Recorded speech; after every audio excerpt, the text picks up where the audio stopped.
אביר ישראל, נלחמת על חיי.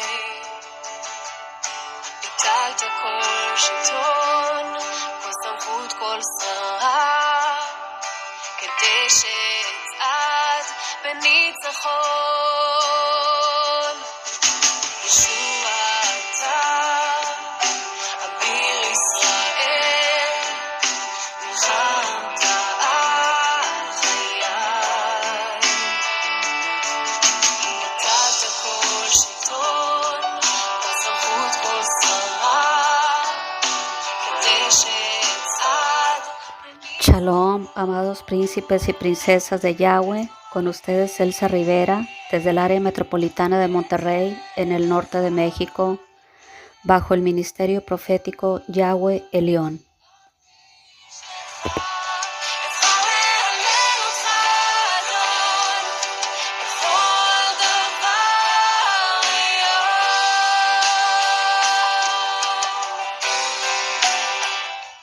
En la descripción del video encontrarás los enlaces de nuestro canal en Telegram, el enlace de Facebook, y asimismo te invito a que te suscribas a nuestro canal alternativo en esta plataforma de YouTube llamado Naciones Unidas en Yeshua.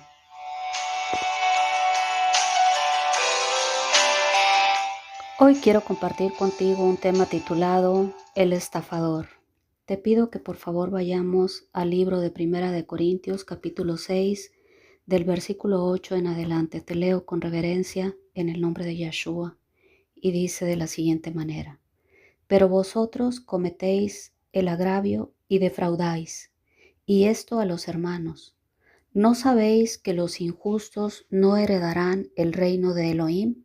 No erréis, ni los fornicarios, ni los idólatras, ni los adúlteros, ni los afeminados, ni los que se echan con varones, ni los ladrones, ni los avaros, ni los borrachos, ni los maldicientes, ni los estafadores heredarán el reino de Elohim.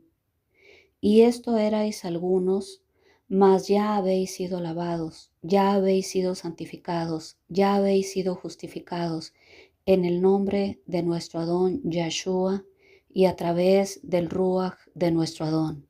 Amén. Hará quizá un par de años atrás se comunicó conmigo vía Messenger una sierva de aquí, de nuestro país, de México. Y para ser un poco más precisos, como mi país es bastante extenso, diríamos que del centro de nuestro país, en el área central. La sierva se encontraba sumamente afligida. Y una vez que nos habíamos saludado vía Messenger, ella me empezó a narrar su historia, aludiendo a que forma parte de una pequeña familia mexicana conformada por su marido, su hija adolescente y ella, y que hacía unos 3 años atrás se habían cambiado de iglesia a una iglesia que les quedaba más cercana de su domicilio, y que al inicio todo iba viento en popa, y que en términos generales ella podría decir que el cambio de iglesia había sido para bien justo al inicio en que ellos empezaron a asistir a esa tal iglesia, dado que, como ella mencionó, al inicio el pastor era sumamente bondadoso y tanto ella como su familia se habían logrado congraciar con él. Pastor que por algún motivo que ellos desconocían hasta el momento, es decir, no tenía familia, ni esposa ni hijos, pero como el tal pastor era muy amigable y de algún modo sentían empatía mutuamente, no se les hizo extraño que al inicio el mencionado pastor empezaba a orar a manera de modo profético, hablando presuntas lenguas angelicales y él mismo interpretándolas. Y al final del día, la dama en el teléfono me mencionó que en resumidas cuentas todas las presuntas profecías que el pastor hablaba desde el púlpito eran relacionadas con que cada uno de los congregantes tenía que despojarse de sus bienes para entregárselos a él para la obra del Señor.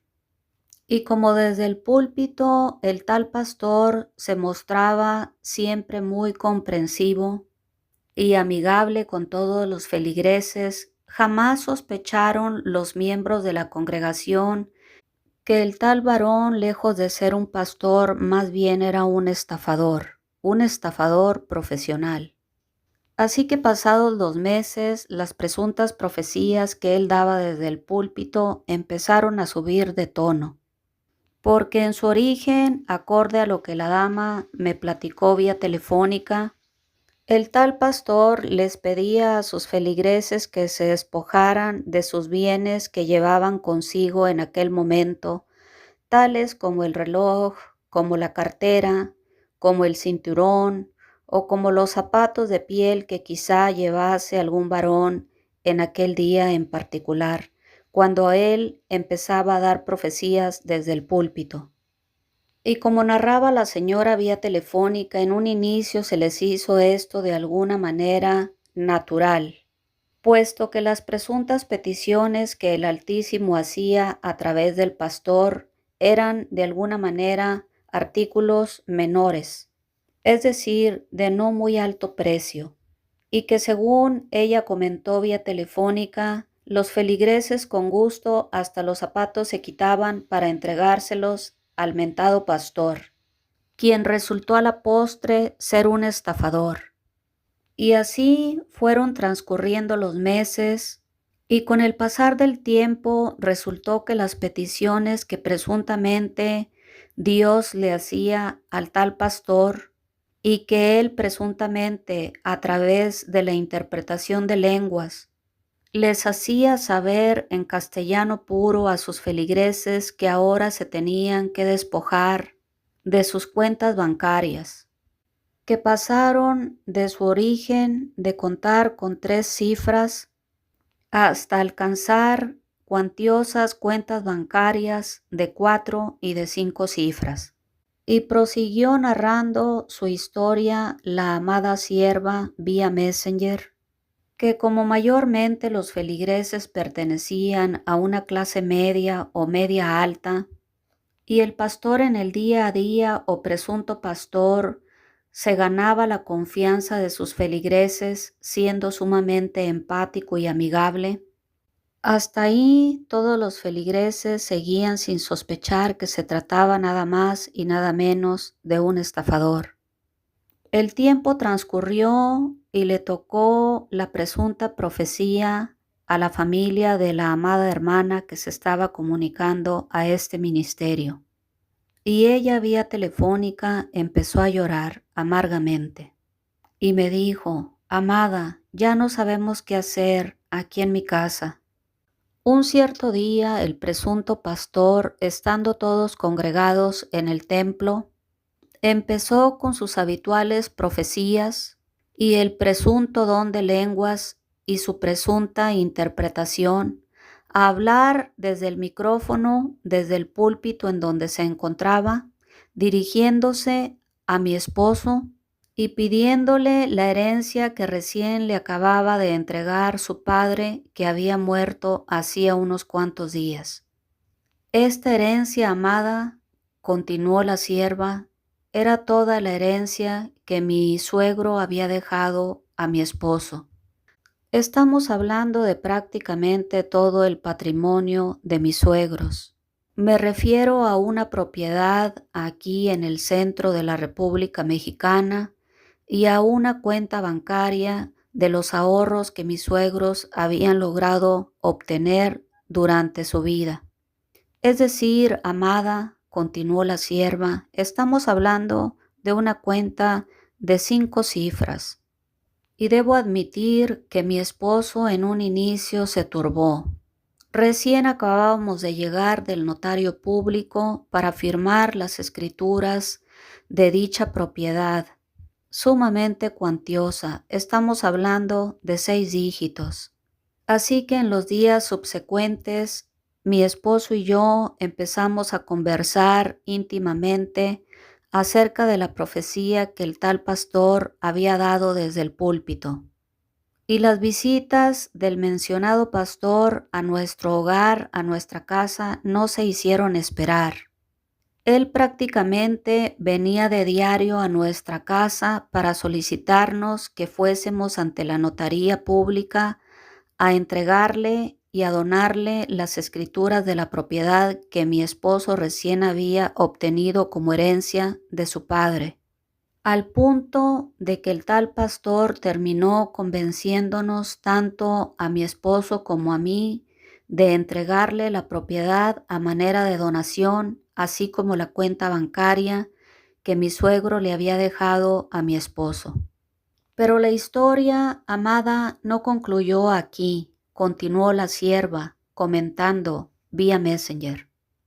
Una vez que habíamos acudido a la notaría para cederle la propiedad al mentado pastor, y una vez que habíamos ido al banco para retirar los ahorros que con tanto sacrificio mis suegros habían logrado obtener durante su vida laboral, y hacérselos llegar al mencionado pastor, el siguiente domingo, todos reunidos en la iglesia, él volvió a profetizar, presuntamente de parte de Dios, y dijo así: me está hablando el Señor en esta hora para que tal y tal y tal varón de los que se encuentran aquí reunidos en esta mañana en el culto dominical dejen sus trabajos, renuncien al lugar en donde están laborando y acudan aquí a este domicilio para empezar a levantar y a construir la obra de Dios, el templo y la casa de Dios. Y oh, amada hermana, prosiguió la sierva, conversando vía Messenger, nos quedamos todos en shock. Y ahora sí debo admitir que regresamos a casa los tres sumamente afligidos, mi esposo, mi hija y yo, dado que mi esposo en aquel entonces tenía un trabajo espectacular como ingeniero que es, y en el cual laboraba 15 días fuera de la ciudad y descansaba otros 15 días aquí en familia con nosotros. Un empleo sumamente bien remunerado, el cual nos permitía darnos y gozar de ciertos lujos. Sin embargo, el pastor continuó acudiendo a nuestro domicilio y mi esposo terminó convencido de que debía dejar inclusive su trabajo, es decir, renunciar a su trabajo secular para entrar como albañil a laborar en la construcción de la casa y del templo de Dios.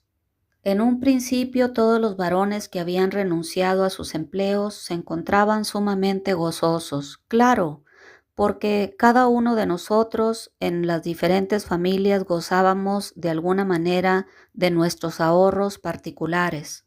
Así que en los primeros meses no sentimos mal alguno, ni incomodidad financiera alguna, dado que en los primeros meses estábamos haciendo uso de nuestros ahorros personales. Y claro, personales y familiares, pero una vez que estos ahorros se empezaron a diluir y nuestras cuentas bancarias a vaciarse, la situación en las diferentes familias de los miembros que acudían a dicha congregación se empezó a tornar sumamente complicada. Mi hija, por ejemplo, que acudía a un colegio particular, llegó un momento en que ya no pudimos pagar las colegiaturas y la tuvimos que retirar del tal colegio para que asistiera por primera vez en su vida a una escuela pública. Y empezamos en nuestra familia en particular a carecer hasta de lo más elemental para poder vivir o subsistir. Y aunque ya muchas familias teníamos carencias, el pastor o el presunto pastor nos seguía animando para que no desistiéramos en concluir la obra o la presunta obra o el presunto templo de Dios. Pero oh sorpresa, un cierto día que los presuntos albañiles, que mayormente eran ingenieros, abogados, licenciados, llegaron al lugar de trabajo, resulta que ya se encontraban ahí los nuevos dueños.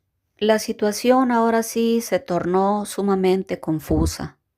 Todos los albañiles, que como le digo, eran prácticamente puros varones con profesiones, estaban sumamente sorprendidos y mirando la situación perplejos, y creyendo aún que se trataba de una confusión y que quizá esos nuevos dueños habían encontrado el inmueble equivocado. Una vez que todos los albañiles tenían los documentos de la compra en sus manos, se percataron que habían sido víctimas del presunto pastor que resultó un estafador, porque vieron con los documentos en mano las escrituras que el presunto pastor que resultó ser un estafador había vendido en secreto la propiedad mientras mi esposo y otros profesionistas más se encontraban laborando en la misma a manera de albañiles para construir la presunta casa de Dios. Rápidamente todos en grupo tratamos de localizar al pastor, aún teniendo en el fondo de nuestros corazones la posibilidad de que se trataba de una confusión. Las horas pasaban y el pastor o presunto pastor nunca contestó su teléfono. Así que al anochecer comprendimos todos que se trataba de un estafador. Corrimos varias familias a poner la denuncia, pero ya era muy tarde. El estafador se había dado a la fuga. Pensamos que quizá inclusive dio un nombre falso, porque prácticamente su nombre ni siquiera aparecía en las escrituras.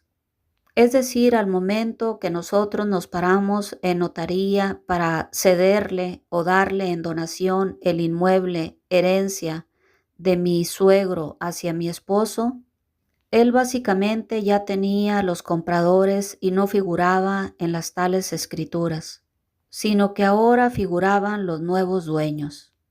No había lugar a duda. Definitivamente todos en grupo habíamos sido víctimas de un estafador. Y no de cualquier estafador. Este se trataba de un estafador profesional. Y justamente en este preciso momento mi marido se encuentra sin empleo, al igual que otros profesionistas más que acudíamos a la congregación del tal pastor. Y nuestra situación ahora pasó de difícil a precaria. Por tal motivo, decidí llamar a su ministerio para solicitar oración. Y una vez que había orado por la tal dama, terminamos la conversación y nos despedimos. Y hoy te insto, amado príncipe y princesa de Yahweh que me escuchas, a que camines con absoluta cautela, porque claramente dice la Escritura que en los postreros días habrá muchos engañadores, que vendrán a las ovejas teniendo apariencia de piedad, pero que con sus acciones negarán la eficacia de ella. Hombres corruptos de entendimiento que por avaricia harán mercadería de las ovejas, sin piedad y sin escrúpulo alguno, como hizo este estafador, que tan pronto despojó a sus feligreses inclusive de sus herencias y de sus patrimonios, huyó del lugar y se dio a la fuga. Y es fecha que aún no tienen rastro ni huella de él.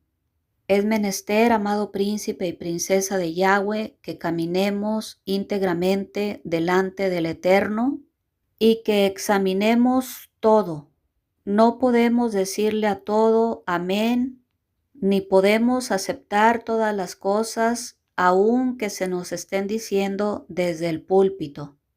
Tenemos que llevarlas hasta el trono de la gracia del Eterno, presentarlas delante de Él, consultarle a Él primeramente antes de tomar decisiones tan drásticas o de tal magnitud. Es tiempo, amado príncipe y princesa de Yahweh, que actuemos con sabiduría y con sagacidad, y pidamos al Altísimo, a nuestro Adonai, que nos libre de estas personas, de estos lobos rapaces que tienen el hábito de robar o de estafar a las ovejas. Es tiempo de que caminemos con los ojos bien abiertos, a sabiendas de que nos encontramos en los últimos tiempos y de que muchas personas saldrán a hacer mercadería de vosotros. Muchos engañadores saldrán a defraudar al pueblo de Elohim, y muchos apostatarán de la fe escuchando a espíritus engañadores y doctrinas de demonios. Porque jamás Yahweh le va a pedir a una ovejita o a un feligrés que abandone su empleo secular y que deje de percibir sus recursos y de mantener a su familia para ir a formar parte de una cuadrilla de albañiles. Usemos, amados y amadas, nuestro discernimiento y nuestro sentido común y busquemos la dirección del Espíritu Santo del Ruach HaKodesh antes de tomar cualesquier decisión, especialmente si la tal decisión va a dejar vulnerable a tu familia o tu situación económica o el sustento para tu familia. Y no permitas que estos estafadores vayan a cometer agravio en contra tuya o en el último de los casos a defraudarte, robando astutamente tus bienes, tu patrimonio o tu herencia. Y obedezcamos a nuestro Adonai solamente entregando el diezmo y la ofrenda. Las ofrendas, acorde a las Sagradas Escrituras, deben ser ofrendas voluntarias, jamás una ofrenda impuesta desde el altar. No lo olvides, amado príncipe y princesa de Yahweh. Cumplamos con los preceptos y los estatutos que nuestro Adonai nos ha dejado en las Sagradas Escrituras, entregando nuestro diezmo y nuestras ofrendas voluntarias. Y apenas veas un ligero indicio de los líderes de tu congregación, de avaricia, de robo o de estafa, huye del tal lugar. Porque ni los ladrones, ni los avaros, ni los borrachos, ni los maldicientes, ni los estafadores heredarán el reino de Elohim. Así que hoy te insto a que no vayas a formar parte de ese mundo universo de ovejas que han sido estafadas por hombres corruptos de entendimiento que sin escrúpulos han despojado con engaños aún no solo de su patrimonio, sino hasta de las herencias que les han dejado sus padres. Mil gracias por escuchar este mensaje. El eterno Yahweh te continúe bendiciendo.